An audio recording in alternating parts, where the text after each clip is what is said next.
Okay, we're live now. Thanks, Chair. Thank you. Welcome everyone. I'm Councillor Janet Thompson, Chair of the Overview and Scrutiny Board, and would like to welcome you to this virtual meeting. Can I remind all participants that normal rules of procedure apply? For example, comments and questions need to be directed through the Chair. While members of the public can view this meeting via YouTube Live, they will not be able to actively participate or comment on proceedings, as this meeting is being live streamed. Can I remind all participants that their conduct should reflect this? I'll go to the agenda. We've got any apologies for absence? Yes, Chair. We've received apologies from Councillors Cook and McIntyre. Thank you. We've got any declarations of interest? I assume that's no. Right, so it's about the budget consultation. As part of the consultation process, Ian is going to give us a presentation, and members have received this beforehand, therefore have had an insight. I felt that we needed to have a separate meeting for Ian to give us a presentation rather than it added on to the last OSB agenda, which was quite lengthy. So I've got, and I'd like to welcome Ian Wright, who's the Director of Finance, Andrew Humble, Head of Financial Planning and Support, and Councillor Chris Hobson, who's the Executive Member for Finance. So welcome to you all. And I'll now hand over to Ian Wright, who will go through the presentation. And can I just ask people that can we wait till the end of Ian's presentation before they ask questions? Thank you. Thank you, Chair. And just on my part, the invitation is much appreciated. We really welcome the engagement of members around the consultation process and budget setting, so it's really appreciated. If I could just ask Joanne if you could share the presentation, please. Thank you. So if we go to the agenda, brilliant. So what I intend to do today is set the scene of the council's finances and how it's structured and the sort of things that we're looking at and what's happened over the last 10 years, getting us to the starting point for next year's budget setting. Then I'll talk about members' responsibilities in setting the budget in general, the timeline for budget setting, then the position, then the efficiency savings that were put forward in the strategic plan that went to full council in December. I will then talk a little bit about what changed in the settlement and therefore what changes we made to the proposed budget as a result of the settlement. And then the proposed council tax increase, and then we'll have time for questions. I shouldn't take too long on this presentation, so hopefully we can get through. Just move on to the next slide, please. Thank you. So obviously the context of next year's budget setting is the austerity programme that we've been part of since 2010 following the financial crisis. And I've been involved here at Middlesbrough for all of that time, as have a number of the members on this call, but also of my team. And I'm really proud of what we've been able to deliver, or probably more appropriately, how we've been able to cope with the challenges of the last 10 years. So since 2010, we've made here in Middlesbrough Council more than £100 million worth of savings, and the money available for the council to spend is reduced in real terms by 36%. Social care, as I'll show on the next slide, has grown as a percentage share of what we actually spend, and central services is reduced. So they're the basic things there. The other big figure that I wanted to pick out from this slide is that around council tax. So in the year 2021, the current financial year, £59 million or 51% of our income as a council comes from council tax. When I first started with Middlesbrough Council in 2008, that figure was less than 25%.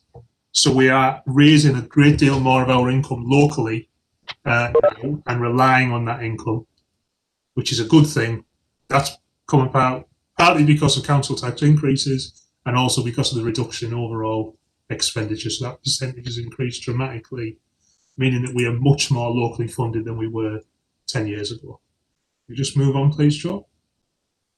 Thank you. And then this highlights the difference between 2010-11 and 2020-21. So the blue and the orange segments of these pie charts are spend on social care. Children's social care is the blue and adult social care is the orange. And what you can see is an increase from 40% of our expenditure on social care up to 64%. So that's a higher percentage share of an even smaller, obviously a decreasing pie, if you like. So what that means most pertinently for the public in Middlesbrough and for councillors is the yellow segment of this chart, which is all other directorates, are the services that are often visible to most residents. So that covers everything from refuse collection, street cleaning, regeneration, culture, theatres, all those museums, all of that is most visible to a lot of our residents has been squeezed, and it's been squeezed by the reduction in the overall funding available and the increased pressures for adults and social care due to demography and what comes across. And that it's just important to remember that, because otherwise it's hard for people in the town to understand why council tax might increase, but the services that they see might be appearing to decrease. Thank you, Joe. We just move on to the next one. So this slide here sets out elected members' responsibilities in setting the budget. So it's my responsibility as Section 151 officer to propose and certify that a budget is balanced.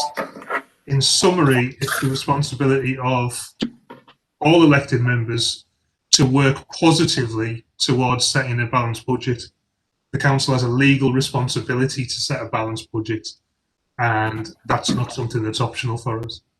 What I wanted to comment on the process this year, which is my first year as Director of Finance, although I've been involved for a long time, is that all members have generally contributed really positively to the process. The executive members have got involved in their own areas of responsibility with the directors in the formulating of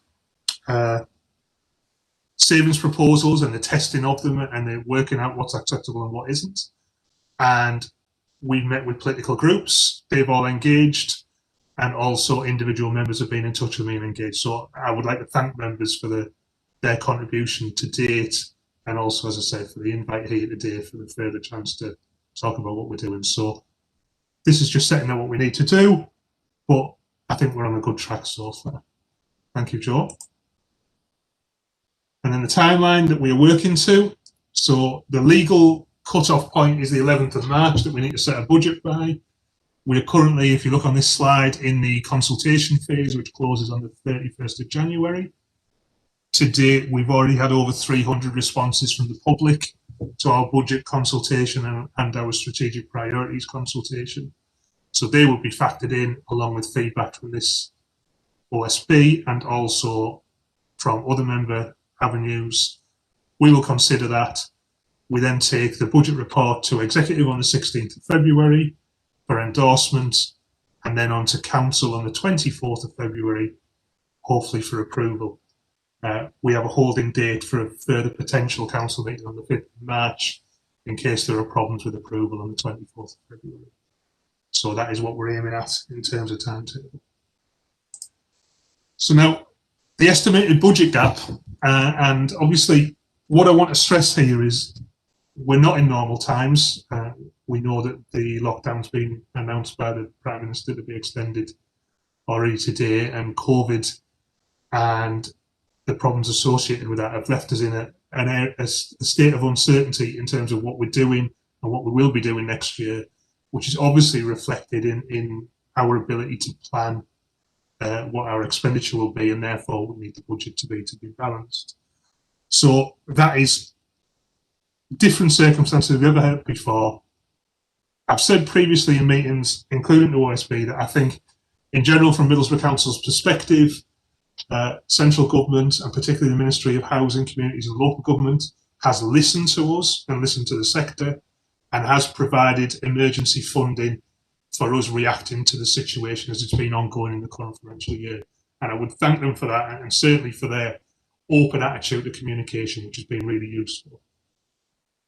Obviously, what they are struggling with is the same thing that the rest of us are struggling with, which is how long this will go on and what the ongoing impact would be. So I wouldn't make unreasonable demands on central government for give us a 3 or 4 year settlement going forward and tell us what's going on, because I wouldn't know where they would start at the minute. But they've been fair in the current year. But when it came to setting our budget for 2021-22, the question we had to ask ourselves is, how much provision did we need to make in order to be able to react if the impact of COVID in the new financial year was worse than it had been in the current financial year or continued for longer? And we determined, based on an assessment of different factors, which was in the strategic plan report that went to full council in December, that we need to make a provision of £3 million next year in case things like the costs of leisure were increased due to COVID, council tax business rates receipts would continue to reduce, or also car parking, etc., etc. So we determined a £3 million figure, and that was the gap we were trying to close with council tax increases and budget reductions. So what the underlying point there is, if we hadn't been in that COVID situation, we wouldn't have been looking to have a financial gap to close next year. So that's good news, but obviously it only applies to 2021-22. There's been some amendments to the funding assumptions and to the horizon, which I'll come on to in future slides. So if we could just move on from that at the moment. Once we'd identified the gap of £3 million, or just over £3 million, we obviously had a series of meetings with executive and with the corporate management team to consider our approach to meeting that budget gap. Now, the clear position in terms of political direction, which we received from executive, was that in the current situation, they did not want additional service cuts to be impacting on the people of Middlesbrough whilst they were already vulnerable because of what was happening with the pandemic. So we were sent away, although we would assume what was already in the budget planning assumptions, so that would include the fortnightly waste collection, which has been a great deal of debate about since. We would get as much savings as we could that wouldn't have a frontline impact on services to the people of the town. And then we would balance that with the minimum council tax increase to allow us to close that £3 million gap. And in December, those figures amounted to £1.9 million of budget efficiency savings, and I stress efficiency savings, not cuts. And that meant that we needed another £1.1 million to balance, and that increased our proposed increase in council tax from 1.99% to 3.99%. And that was the thought process we got to get to our proposed budget in December. You just move on, please, Joanne. And these are our detailed £1.9 million of savings proposals. I won't go through them line by line, but I just want to stress some of the ones at the top. So there was £300,000 there on the top line for Section 31 grant income, and £700,000 on the third row down for reduced budget requirement for capital financing. And so that's the bulk of these savings. And what I want to get across there is the capital financing, for example, that is because interest rates are historically low. We're able to refinance our debt, and therefore it is cheaper for us to be repaying that debt, certainly cheaper than we'd assumed. So that's a saving that doesn't impact on anybody. That's a genuine efficiency. And similarly, the Section 31 business rates grant is increased grant that we get from central government to offset reliefs that they've given to businesses. So again, that's not something that causes us pain in terms of the people in Middlesbrough.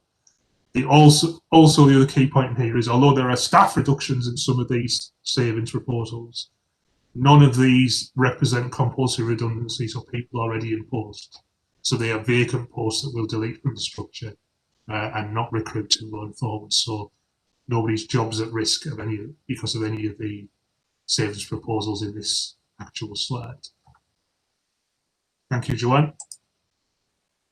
So the day after we took that proposed budget report to full council, we got the provisional financial settlement from central government, and that changed our assumptions slightly. So it was marginally better than our previous MTFP assumptions, and it changed in the following ways. So previously the government had been working to an assumption of that there would be COVID support up to the 31st of March this year, and that post that point we'd be out of the pandemic and we'd be back into normal sort of times with normal sort of planning. Now, they revised that assumption, so basically the Ministry of Housing, Communities and Social and Local Government has extended that time frame to the 30th of June so far. So they announced an additional 1.5 billion of COVID grant allocation across the country, of which our share is 5.3 million to cover the period from 1st of April to 30th of June. And they extended the sales fees and charges scheme, which is where we are able to recover 75% of a large proportion of our lost income. For example, car parking income, we recover 75% of the reduction from central government. So that helped us. We have to assume we'll have increased costs, which will need to be covered by that, but it's still better to know we're getting that support in the new financial year. Social care grant had been increased by 1.5 million from the 2021 figure. So that was positive from our point of view. And there was a new one-off lower tier services grant introduced for 21-22 only, with a value of 300,000. The government put in support for 75% of the collection fund deficit that had arisen in 2021, due to it being more difficult to collect council tax and business rates because of the financial situation of the people paying. And that 2.6 million was put in place for 21-22. And then finally, the government set what it said were the acceptable limits on council tax increases for next year. And that was a 2% general council tax limit for 21-22 and a 3% adult social care precept, which could be applied either in 21-22 or in 2022-23. And I think nationally, the government was saying that was a significant increase in funding available to local governments. That is true. What I think we need to recognise as a sector and for ourselves as a council is that if there was a 5% increase in expenditure available to local government, 4% of that increase was as a result of being allowed to increase council tax. So it wasn't more funding coming from the Exchequer, it was the power to raise more funds from our own residents, which the government was giving us. Just to return to the COVID support, the top bullet point here, I think what we're seeing there is there are increased costs in the new year, but we're not entirely sure what they will be yet. And then the question we needed to ask ourselves at that point was, do we think there'll be additional costs that will require that 5.3 million, or does it leave us net better off? And the judgment we've made is that we can't assume at the moment that it will leave us net better off. And then we needed to go back to our consideration of a £3 million provision for the recovery period for COVID and decide whether that was still valid. Now, the conclusion we came to is that £3 million is still required and is still valid because it's about the recovery period from COVID. And it doesn't really matter that that recovery period might be later, because we're still going to have to do the same things to help support town businesses and people get back on their feet once we've hopefully everybody's been vaccinated and we're able to get back to a more normal sort of life. So that £3 million remained the same. And those are key assumptions. That left us £1.8 million better off net than we had assumed in the MTFP before we got the finance settlement from central government. So if we move on to the next slide, we then sat down with the executive and decided what changes we wanted to make to the budget based on that. So what we actually had was, as I've said at the start, our assumption that increased COVID funding will be required to meet additional costs.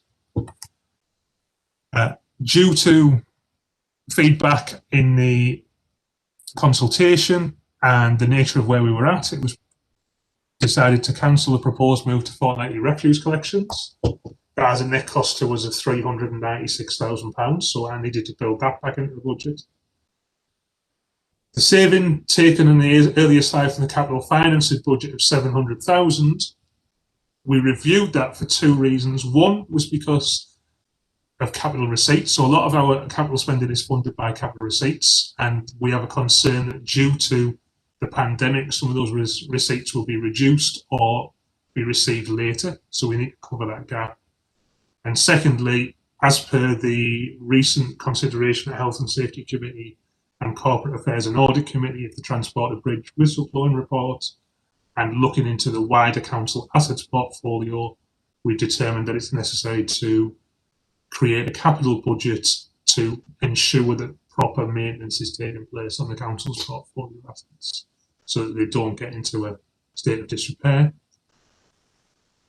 A further assumption is that due to additional COVID risks, I am recommending that the minimum level of general reserves should be increased temporarily for the period of the pandemic from £9.4 million to £11 million. And there's a slide following on my thinking behind that. And then the final point, as per our previous assumptions, was to reduce the proposed council tax increase from 3.99% to 2.74 or 2.75%. It comes down to roundings, which reduces our income by just short of £700,000. That'll be made up of a 1.99% general council tax increase, and the rest being the adult social care precepts. So not fully taking up the adult social care precept. That means, because the adult social care precept can be taken either next year or the year after, we could, if we had to in 22-23, take up the rest of that adult social care precept if we were in a particularly difficult situation. That is not a plan at this stage, and it has not been assumed in the MTFP, where the assumption for overall council tax increase in 22-23 remains 1.99%. So that is how we have used the additional resource that was available to us. We increased the capital financing budget to cover maintenance of assets and reduce capital receipts. We've removed the proposed move to fortnightly refuse collections, and we reduced the council tax increase by 1.25%. Those are the changes that we made. Just move on to the next slide, please. Sure. And then this is my thinking around the determination of the minimum level of reserves. And this is quite dry, but I think it's important that we share this with members and share this sort of discussion. So obviously, it's very difficult to consider what we think is the right amount of rainy day money for the council to put to one side. I think what we've learned in the current year is that obviously there's been times this year where we've been really dipping into those reserves, and then we've been able to top them up when money's come through from central government to fund what we were doing. So we've used them, and in my opinion, that has justified the reasoning for having them.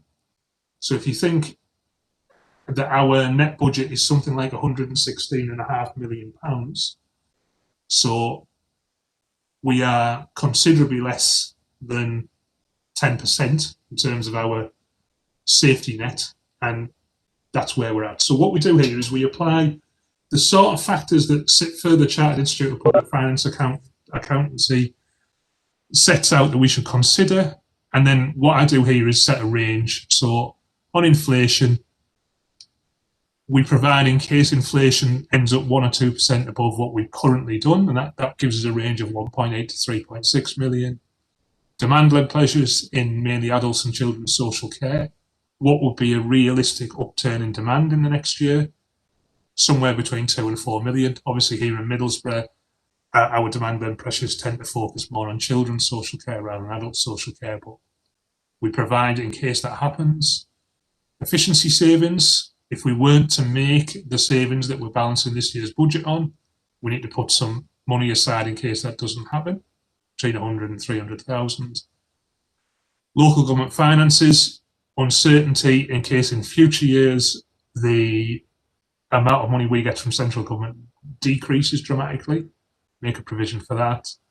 general economic climate, and this is particularly relevant, even though we've got something COVID underneath, because this year about half the business rates in the town were funded by government grants because of retail and etc. and lockdown support, which is great. But obviously those businesses could be really vulnerable when they come back to be paying business rates again. We don't know whether we'll be getting it. So we provide between 1 and 2.5 million for that. And then the COVID-19 continuing effects, 1 year pressure of that over and above what we provided for, between £1 and £3 million. So that gives me a range of between 6.6 and 15.3 with a midpoint of 11, and it's £11 million that I would be recommending that we should set the minimum level of reserves at in this year. This gets reviewed every year, and if we're in a much more stable position this time next year, we could be able to reduce that and use that money to support services. But that's a little insight into the thought process, which I would welcome any comments that members have at the end of this presentation. And then my final slide, please, Joe, is to show the impact of a 2.75% council tax increase by council tax band on Middlesbrough's rates.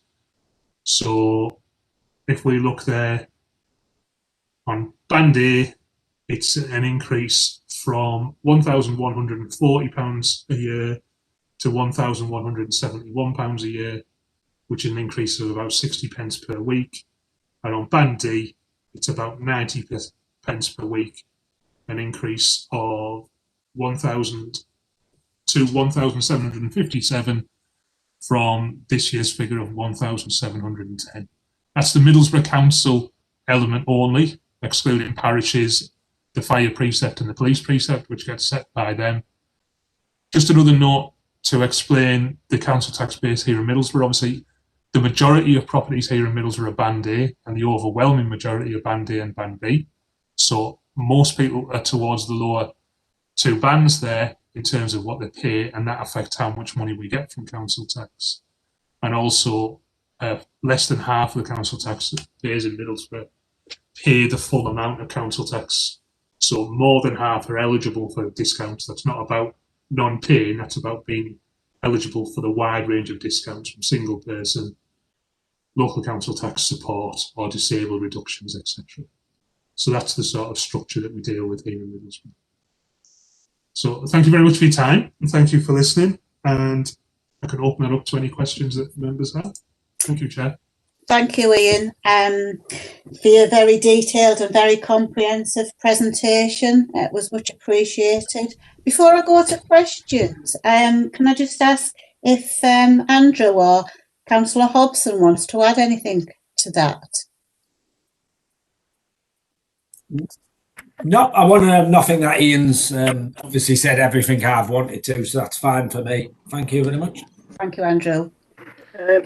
Nothing really. I think it was a detailed presentation. I don't think we can add much more to it. But I really would like to thank the finance team for all the hard work that they've put in for it. Thank you. Absolutely. Yeah. Right. Well, I'll take questions now. I've got Councillor, if you just hold on, I'll just let you know. Councillor Coo. Odin. Halawi. Councillor Saunders. I'll take Councillor Coop first. Councillor Coop, do you want to ask your question? Thank you, Chair. Yes, I just again about adult social and children's social care again. It's, as we know, getting bigger every year. A few years ago, you said if it gets much bigger, we'll have severe problems. At what point do we have severe problems? Because looking at that, it's jumped up by a tremendous amount, and I'm not putting blame on anybody. I'm not trying to say we shouldn't spend the money. I'm just wondering where the money's going to come from. So perhaps you can give you some little insight into where you're thinking about that, and at what point are we going to have some severe problems, because it's certainly going up. It's been going up in two ways, Councillor, and I think it's important to separate the two ways out. So one has been that the actual expenditure on children's and adult social care, particularly children's social care here in Middlesbrough, has been increasing above inflation. And the other side has been increasing as a percentage, even more than that, because the overall amount of funding we've had available has been shrinking. the last couple of years, that overall amount of funding we've had available hasn't shrunk as it had in the previous years before that. So that buys us more time than we would otherwise expect. And we have here in Mills been successful in cutting other services to be able to bridge that gap. However, if children's social care in particular was to continue on the same trend that it had up to last year, then, you know, we are talking a matter of years. We're not talking a couple of years, but we're probably not talking a decade before we've got serious problems about sustainability. And really, this sounds a bit strange coming from me, but it's easy to express in terms of time rather than in terms of money because of the other factors that are in there. Now, obviously, as you will have all heard from Sue Butcher and her team in Children's Services, I think it's key to recognise that what will allow us to stop increasing spending on children's social care is an improvement in the quality of the Children's Services Department. And if we can improve the quality of practice and improve the outcomes for children in Middlesbrough, that automatically ends up as less expensive interventions from ourselves. And as when I was here the other week and we talked about the Q2 outturn, what we are seeing between Q2 and Q3 is, for the first time, we are seeing less children being looked after by Middlesbrough on a sustained basis, and that the placement costs for those children are also reducing. That's not an efficiency. That's not us placing children more cheaply or in less quality. That's children not getting to the point where they require the most expensive interventions. And if we can continue on that trajectory, then I think that allows us to be financially sustainable going forward. But you're quite right, Councillor. The situation in children's social care in particular is, in the medium term, the biggest risk to our financial sustainability. Does that answer your question, Councillor Coop? Just about it. The thing I was concerned about the most was we were told some years ago there was 65 children who were the serious cases being looked after, and the last time I checked it was 80. Instead of going down, it's gone up. Now, we were going to look into that. I know we're going to get some new children's homes online. You know, I'm not saying we should look at the children. Far from it. The children should have the best care we can possibly give them, most important. But I'm worried is, if we're going to run out of money, we won't be able to give any children anything. So please assure me that you are looking into that and it's going to come down. Well, before Councillor Hobson jumps in, Councillor Hobson and I, along with the Deputy Mayor and the Children's Services team, were part of a presentation and a discussion about that particular topic yesterday. And what we've seen from that high of 80 is a significant reduction over the last 3 or 4 months in children in residential placements. So we're back down to around 65 as of yesterday. Now, that takes us back to where we were a couple of years before that, but the trajectory is in the right direction. Right, I'll bring Councillor O'Dinn in. Councillor O'Dinn, did you have a question? Yeah, Chair, thank you. Thank you very much. Yeah, first of all, apology for coming a little late. The work meeting took a bit longer than I expected. Question for Ian, please. You mentioned about the staff reduction. Then you went on to say that no redundancy work out, or you're looking at. So how does it work? But I mean, I'd just like to know, there won't be any redundancy at all. Is that right? Nearly. I think what I said, or what I meant to say, was there'll be no compulsory redundancies. There may be 1 or 2 people who want to go on voluntary redundancy and have been planned in on that, but there will be no compulsory redundancies. No one will lose their job unless they're ready to retire or whatever it is. All right. Okay. Thank you. That answer your question, Councillor O'Dinn? It does, yeah. But basically, I was thinking of, people. I mean, obviously, you're having bad time. Everybody knows, the whole world knows. And if if we get some redundancy next year or in a couple of years' time, then it's going to be, obviously, it's not going to be sound good for the people. Basically, it is, very difficult. Right, Councillor Halawi, did you have a question?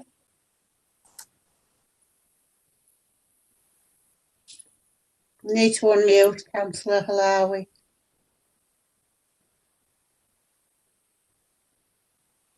Yeah. Might have to bear with the chair. She's on her phone because the computer wasn't working. Right. Thank you, Chair. It was difficult to unmute on this phone, and I've never used the phone before for this. Thank you. My question was to Ian, and it's just to look again quickly at the determination of the minimum level of reserves. Now, you did talk extensively about that on the slide, and I appreciate all the points you made.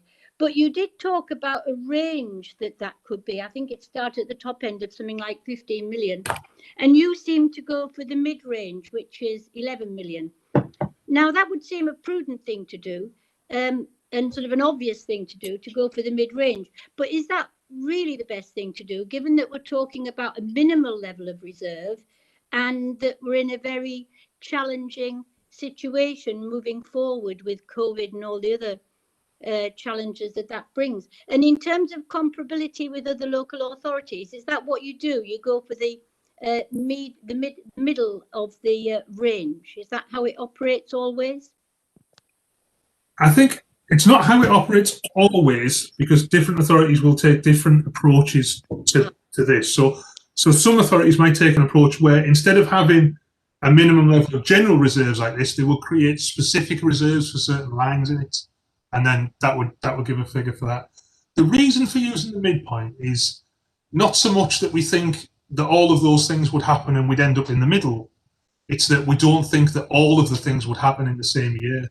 And what we are trying to provide for here is when I say the minimum, it's the worst case scenario for next financial year, so that we wouldn't run out of balances in that year and we wouldn't need to be looking at Section 114 notices, etc. So if you take a couple of lines, if the general economic climate was so bad that we would lose £2.5 million worth of income, then at the same time, it's unlikely that inflation would increase so much that we'd need to put £3.6 million in for inflation, because those two things probably wouldn't happen at the same time.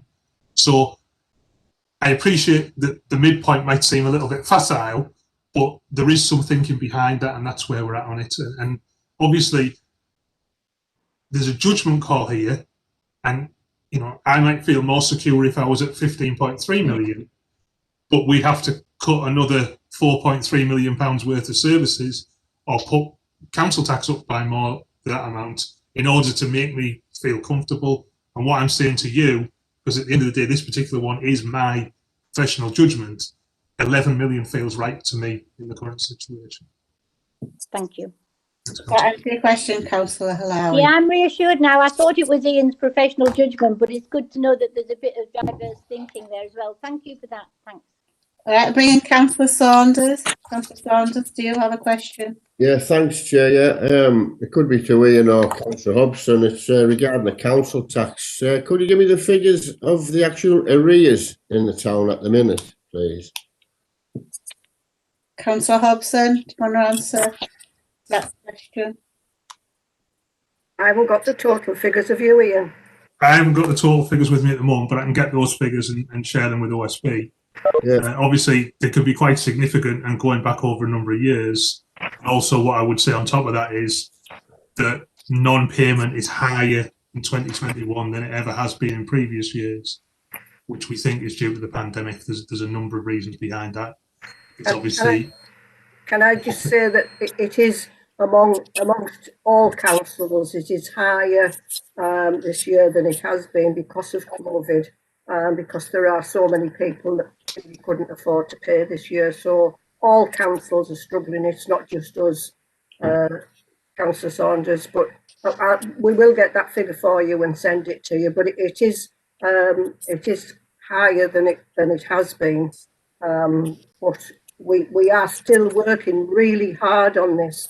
We're still out there trying to get people to communicate with us, to offer them services that can help them to pay, etc. So it's not that we're just thinking it's going to go away. We are working really hard on this, Councillor Saunders. We are. Yeah. I just say something else, Janet, please, Chair, please. Yeah, I take that on board, Councillor Hobson. Definitely, obviously, people are struggling at the best of times, and with COVID, certainly doesn't help. But doesn't this increase just create more burden to people for this year, for this council tax increase? It certainly will, but that is why we've kept it to the minimum we possibly can. I mean, like, you know, in the first instance, we looked at it at 3.99%, and we've managed to bring it down to 2.75.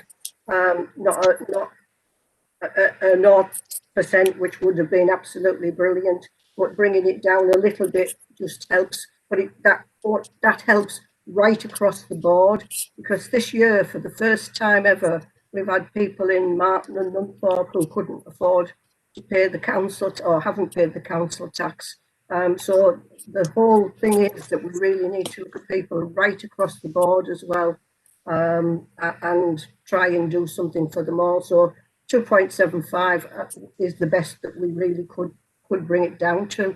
I would have loved it to have been a 0%. You know my feeling on the council tax, Councillor Saunders, and I really, really would have loved it to be 0%, but we just could not make that. Thanks, Chair. I'll bring in Councillor McTighe. Councillor McTighe. Yes, thank you, Chair. It's a couple of questions and a couple of comments. Councillor Hobson, the 2.75% figure that you mentioned, does that include the police precept or exclude it? That is just the council tax. Then there will be the police and fire on top of that. On top of that, thank you very much. Yes, either to Ian or yes, Ian, possibly. You said that the government had given us extra powers to collect outstanding council tax. Well, could you possibly elaborate? I did hear you say that, didn't I? Yes. Could you elaborate on that, please? Because we do have a very, very poor record of collection. And finally, the 4%. You said that only 4% of people in the town pay the full council tax. Well, obviously that is going to go down even further if we increase it. You cannot get blood out of a stone. I know everybody's worked very hard on this, but the bottom line is, if people cannot pay it, they cannot pay it. Thank you. Ian, comment on that. Yeah, thank you, Chair. I think what I said was that the central government had given us extra support with the council tax collection, which means then sharing the burden. I don't think I said they'd given us extra powers to collect, but there's an important point there.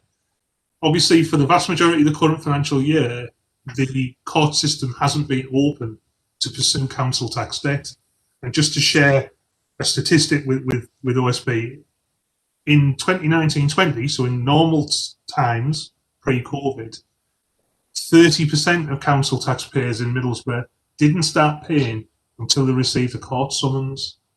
So what I'm trying to get across there is collecting council tax in an area like ours is a tough challenge, and we have to use all the levers at our disposal before some people will start paying, and therefore not having them in the current year does impact on us, like it has impacted on a lot of other councils.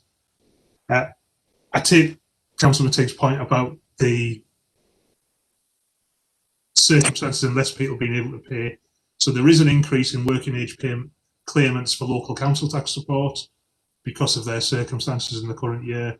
And as I say, just to add a statistic to what Councillor Hobson said earlier, we've seen the current year 2,300 households in Middlesbrough who are in arrears with their council tax this year who have never previously been in arrears with the council tax.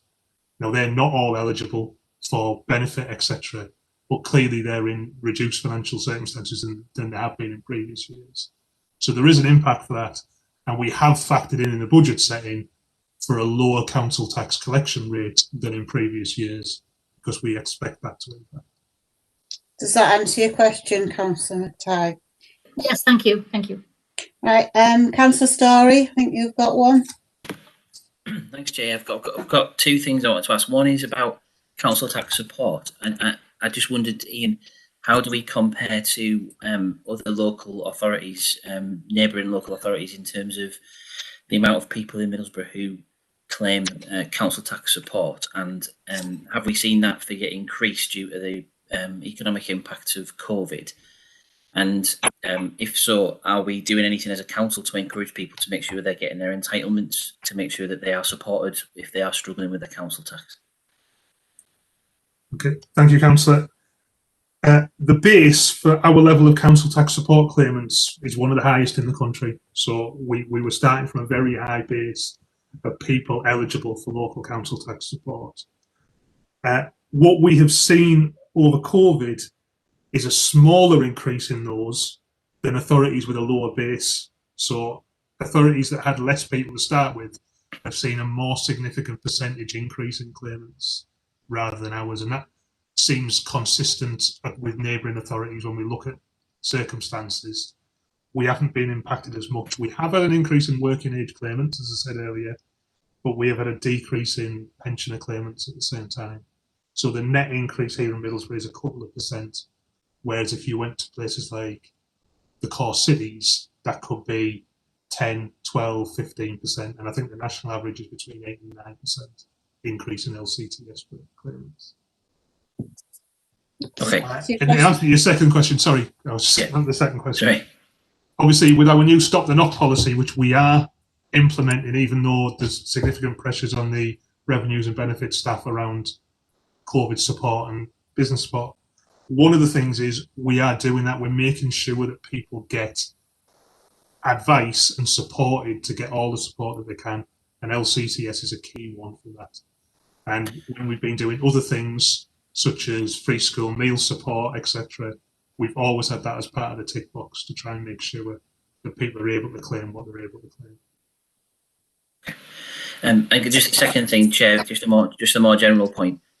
Obviously, I think we all understand that the reason we're under pressure is we don't get enough funding from the government, and the council has to fill the gap with council tax increases. That's why the council has increased council tax over this period of austerity.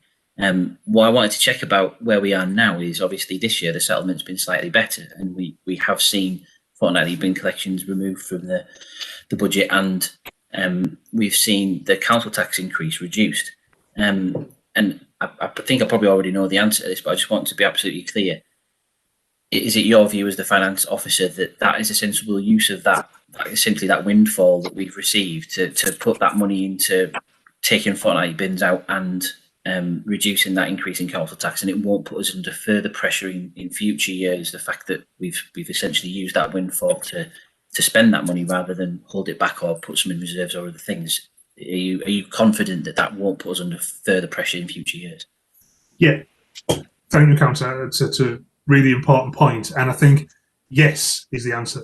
I am confident of that, because those two decisions are decisions that if the financial circumstances are significantly worse in 22-23, we could look at again.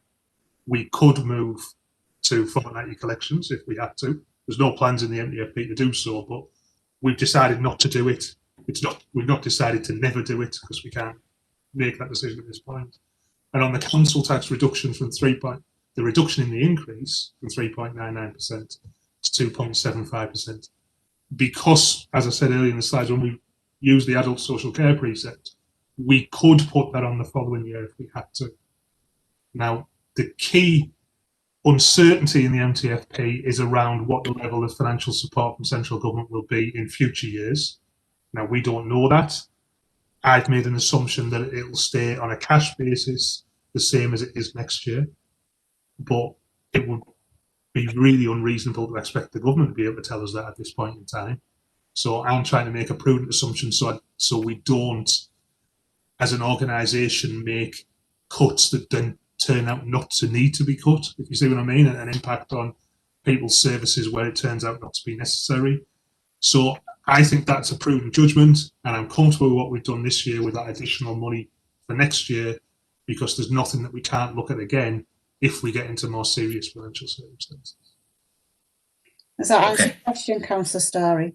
It does. Very, very briefly, just one final thing, and obviously in terms of that adult social care precept, should we need to increase that next year, does that have the necessary degree of flexibility to be spent on not just adult social care, because that isn't always where our pressures are necessarily? Does that give us a degree of flexibility to use that for priorities we need to use it for, should we need to actually, kind of dial that up next year for whatever reason?